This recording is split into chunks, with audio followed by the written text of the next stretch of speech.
سمع الله لمن حمده الله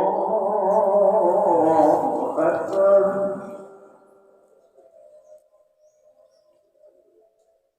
الله أكبر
الله أكبر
يا معاشر المسلمين وزمرة المؤمنين رحمكم الله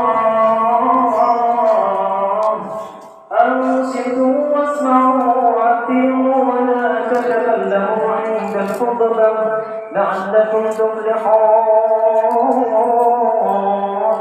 أنصتوا واسمعوا وأطيعوا ولا تتكلموا عند الخطبة لعلكم تفلحون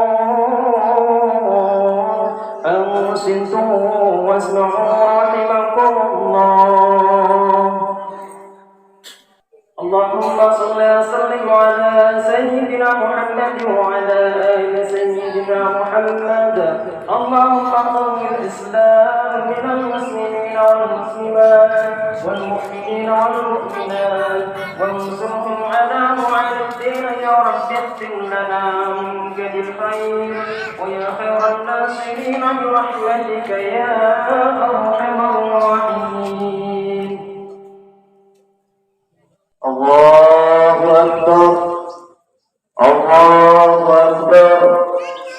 الله أكبر الله أكبر الله أكبر الله أكبر الله أكبر الله أكبر الله أكبر الحمد لله المنعم على من أطاعه واتبع الله المنتقم ممن خالفه وعصاه الذي يعلم ما أكره العبد وما أخفاه المتكفل بأرزاق عباده فلا يمسك أحدا منهم ولا ينساه أحمده سبحانه وتعالى على ما أعطاه أشهد أن لا إله إلا الله وحده لا شريك له وأشهد أن سيدنا محمدا عبده ورسوله اللهم صل وسلم على سيدنا محمد وعلى آله وصحبه ومن والاه أما بعد فيا أيها الناس اتقوا الله حق تقواه واعلموا أن يومكم هذا يوم عظيم وعيد كريم وحل الله لكم فيه الطعام وحرم عليكم فيه الصيام وهو يوم تسبيح وتمجيد وتهليل وتعظيم وتصبيح فسبحوا ربكم فيه وعظموه وتوبوا إلى الله واستغفروه قال الله تعالى بسم الله الرحمن الرحيم إنا أعطيناك الكوثر وصل لربك وانحر إن شانئك هو الأبتر. Hadirin kaum muslimin wal muslimat, jamaah salat Idul Kurban yang insyaallah selalu dalam rahmat Allah Subhanahu wa taala. Marilah kita bersama-sama panjatkan rasa syukur kita kehadiran Allah Subhanahu wa taala. Karena sampai dengan detik ini, di samping Allah Subhanahu wa taala masih memberi kita nafas, Allah juga masih memberikan kita juga kesempatan untuk mendekatkan diri kepadanya di masjid yang insya Allah mulia ini. Kaum muslimin jamaah sholat id rahimakumullah, tak lupa pula marilah kita bersama-sama meningkatkan kualitas keimanan serta ketakwaan kita kepada Allah Subhanahu wa taala dengan melaksanakan perintah-perintah Allah, menjauhi larangan-larangan Allah Subhanahu wa taala menurut kadar kemampuan kita masing-masing. Dan tak lupa pula marilah kita bersama-sama membiasakan diri, mengajak diri kita dan keluarga kita untuk memperbanyak membaca sholawat kepada baginda Nabi besar Muhammad Sallallahu Alaihi Wasallam. Mudah-mudahan kelak nanti kita beserta keluarga kita mendapatkan syafaat dari beliau. Amin ya rabbal alamin. Allahu akbar, Allahu akbar, Allahu akbar walillahil hamd. Kaum muslimin wal muslimat, jamaah Idul Kurban rahimakumullah. Pada tahun ini tentunya sebagian dari kita ada yang mengetahui bahwa ada perbedaan dalam penentuan awal bulan Dzulhijjah antara negara Republik Indonesia dengan Saudi Arabia, sehingga dari nahar atau dari pelaksanaan sholat Idul Kurban pun menjadi berbeda. Ada yang dilaksanakan pada hari Ahad kemarin dan ada pula yang dilaksanakan pada hari sekarang ini. Yang paling terpenting bagi kita semua adalah bersama-sama menjaga persatuan umat Islamiyah meskipun berbeda dalam hari pertama 10 Dzulhijjah. Allahu Akbar, Allahu Akbar, Allahu Akbar walillahil hamd. Dan tidak lupa, semoga saudara-saudara kita yang melaksanakan ibadah haji maupun ibadah kurban semua diterima oleh Allah Subhanahu wa taala.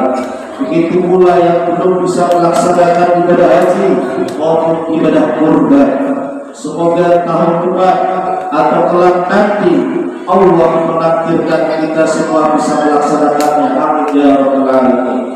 Allahu Akbar, Allahu Akbar, Allahu Akbar walillahil hamd. Hadirin kaum muslimin wal muslimat, jamaah Idul Kurban rahimakumullah. Allah Subhanahu wa taala mengabarkan sebuah kisah seorang nabi, yaitu Nabi Ibrahim dan Nabi Ismail alaihi salatu wassalam kepada kita melalui firman-Nya. A'udzu billahi minasyaitonir rajim. Bismillahirrahmanirrahim. Falamma balagha ma'ahu as-sa'ya qala ya bunayya inni arakul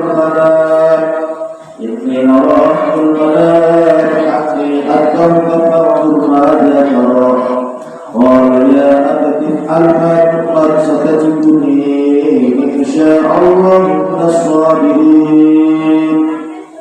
Quran surat As-Saffat ayat 102. Ayat ini sangatlah masyhur, sangat sering kita dengar di setiap khutbah Idul Kurban. Dan ayat ini, rentetan ayat ini ke dalam surat tersebut cukup detail, mengisahkan bagaimana kisah seorang Nabi Ibrahim alaihissalam beserta putranya Nabi Ismail alaihissalam. Salah satu pelajaran yang kita bisa ambil pada sejarah ini selain daripada ibadah haji dan ibadah kurban adalah arti bagaimana berbaktinya seorang anak kepada orang tuanya, sebagaimana patuhnya seorang Nabi Ismail alaihissalam atas ayahnya, yaitu Nabi Ibrahim alaihissalam, meskipun nyawa taruhannya. Maka sudah sepatutnya bagi kita semua yang ada di sini untuk berbakti kepada kedua orang kita, orang tua kita, baik orang tua yang masih hidup maupun yang telah dipanggil oleh Allah Subhanahu wa taala.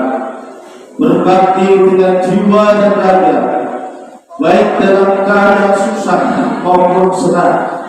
Kita lihat keikhlasan Nabi Ismail alaihissalam dalam baktinya kepada orang tua membuahkan suatu keberkahan yang sangat luar biasa, yaitu digantikannya penyembelihan dengan binatang kurban sebagaimana firman Allah Subhanahu wa taala. Bismillahirrahmanirrahim. Wa fadainahu bidzikrin adzim. Yang artinya, dan kami gantikan dengan sesembelihan yang besar. Surat As-Saffat ayat 107. Begitupun jika kita ikhlas dalam berbakti kepada orang tua kita, sudah barang tentu Allah Subhanahu wa taala akan memberikan balasan yang terbaik untuk kita semua. Allahu Akbar, Allahu Akbar, Allahu Akbar walillahil hamd. Kaum muslimin, jamaah salat Idul Kurban rahimakumullah. Selanjutnya yang tidak kalah penting bagi kita selaku orang tua juga harus pandai dalam mengambil sikap kepada anak-anak kita. Nabi Ibrahim alaihissalam adalah nabi yang pandai memahami keadaan dan zaman. Maka kita pun selaku orang tua harus pandai pula mengikuti zaman agar kita bisa mendidik anak-anak kita menjadi anak-anak yang soleh-solehah, menjadi anak-anak yang diridhoi oleh Allah Subhanahu wa taala dan diberikan karunia keturunan yang tidak menjadi fitnah bagi kita semuanya. Demikianlah khutbah singkat kali ini. Semoga kita semuanya mendapatkan keberkahan dan keselamatan dari Allah Subhanahu wa taala. Amin ya rabbal alamin. Barakallahu li wa lakum fil Qur'anil azim wa nafa'ani wa iyyakum bima fihi minal ayati wa dzikril hakim. Wa taqabbal minni wa minkum tilawatahu innahu huwal ghafurur rahim. اللهم صل وسلم على سيدنا وحبيبنا وشفيعنا محمد. الله أكبر الله أكبر الله أكبر الله أكبر الله أكبر الله أكبر الله أكبر. الحمد لله رب العالمين. أشهد أن لا إله إلا الله وحده لا شريك له وأشهد أن سيدنا محمدا عبده ورسوله. اللهم صل وسلم على سيدنا محمد وعلى آله وأصحابه أجمعين. ويا عباد الله اتقوا الله حق تقاته ولا تموتن إلا وأنتم مسلمون. قال الله تعالى بسم الله الرحمن الرحيم إن الله وملائكته يصلون على النبي يا أيها الذين آمنوا صلوا عليه وسلموا تسليما. اللهم صل وسلم على سيدنا محمد وعلى آله وصحبه أجمعين والتابعين والتابعين ومن تبعهم بإحسان إلى يوم الدين وعلينا معهم برحمتك يا أرحم الراحمين. اللهم اغفر للمؤمنين والمؤمنات والمسلمين والمسلمات الأحياء منهم والأموات إنك سميع قريب مجيب الدعوات يا قاضي الحاجات. اللهم سلمنا والمسلمين اللهم سلمنا والمسلمين اللهم سلمنا والمسلمين. ربنا آتنا في الدنيا حسنة وفي الآخرة حسنة وقنا عذاب النار والحمد لله رب العالمين. عباد الله إن الله يأمر بالعدل والإحسان وإيتاء ذي القربى وينهى عن الفحشاء والمنكر والبغي يعظكم لعلكم